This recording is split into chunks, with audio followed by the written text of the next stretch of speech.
Paggamit ng environment-friendly campaign materials, ipinaalala ng COMELEC ilang araw bago ang local campaign period sa March 28. Narito ang report.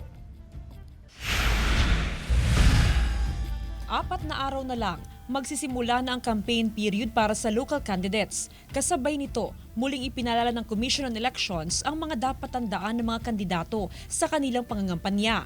Kabilang narito ang paggamit ng mga environment-friendly na campaign materials. Noong mga nakarang election is parang pinaka-reminder lang yan, but this time around medyo stricto na yung COMELEC dyan.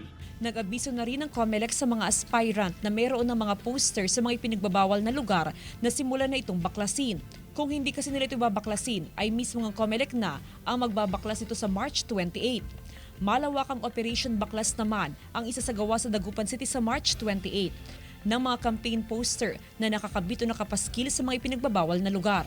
Hindi na po natin kailangang padalhan ng notice kasi po lahat po ng materials na makikita natin, lalo na sa mga pangunahing lansangan dito sa lungsod ng Dagupan, may vote man wala, so long as it contains the name, images of the candidates, considered po yan as campaign material. Kabilang sa mga designated common poster areas sa Dagupan City, ang harap ng mga barangay hall at maging sa harap ng Dagupan City Plaza.